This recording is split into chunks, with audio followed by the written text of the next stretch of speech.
Chapter 76. The Greed of the Pharisees. However, the Pharisees from Nazareth have heard about the dangerous illness of the occupants of this house, and that they will never recover. They went there to settle everything about the tenth of the estate, and about the funeral, since after death they had no right any more to the inheritance, because the ill has departed without their support, in which case the state acted as heir. When thus the Pharisees arrived, already late at night, when the people of the house began to go to bed, the greedy transporters of souls into the aftermath showed very disappointed faces when they found the people of the house in the best of health, of whom they were expecting at least half of them to be dead already. The first Pharisee who entered, with great precaution, holding his breath, said, "Yes, what is this? Are you still alive? We thought that at least half of you have passed away already, and we come to bless your souls, and to bury your bodies according to the custom of our fathers." "Who made you well again? Surely not Boris."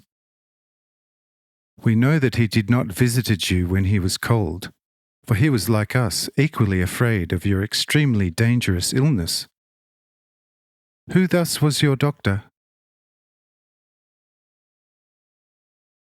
Said the son-in-law of the old man, who was a strong man regarding work and talking, "Why are you asking about it? You have not supported us, and therefore we do not owe each other anything. You have not come to us because of our salvation, but for the tenth of the inheritance. And I say to you, about this you can forever stay away from our house. For if you not can, want, and dare to provide assistance to a house in all danger, then you can go elsewhere. This house will never require any help from you. Truly, with all your actions, you are worse than the evil worms of the earth, who only devour, do no good, but ruin all kind of good fruit of the earth, and make it wretched. Therefore, leave our faces soon, otherwise you will get mugged." Said one of the elders, "All right, we will leave. But you could do us favour by telling us who have helped you." "Daily we have prayed for you for 7 hours, and therefore would like to know if you have been miraculously healed by our prayers. Since it would be impossible for you to have recovered along conventional methods, tell us therefore. It costs you in any way nothing." Says the son-in-law, "Leave, you liars! You might have prayed for our death for 7 hours daily to obtain the inheritance tenth, but surely not for our life.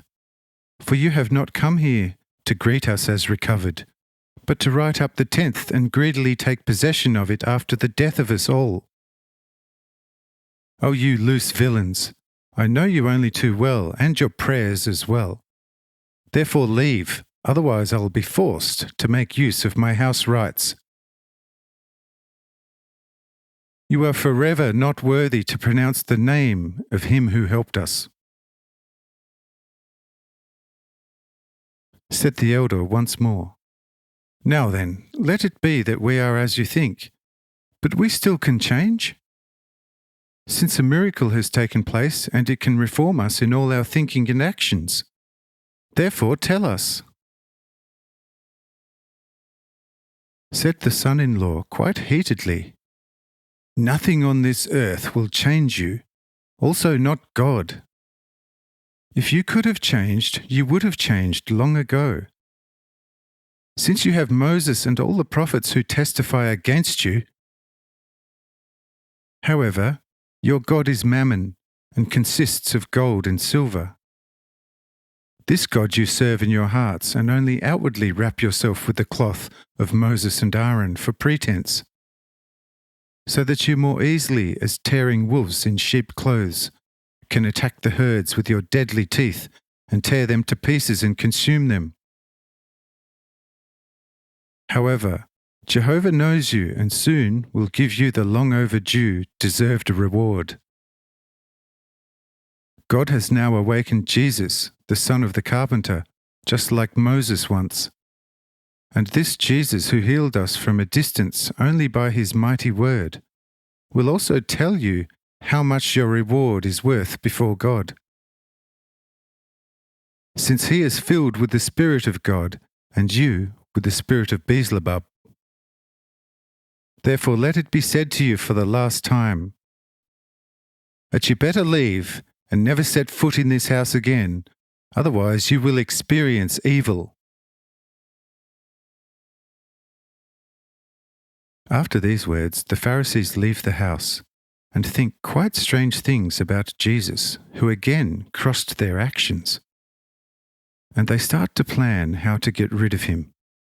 Otherwise, the certain possibility exists that in a short time all Jews will be instigated against them, just like this house. But when they allowed these thoughts to be quite animated arise in them, a mighty thundering bang occurred behind them, so that they were immensely terrified and began running back to town.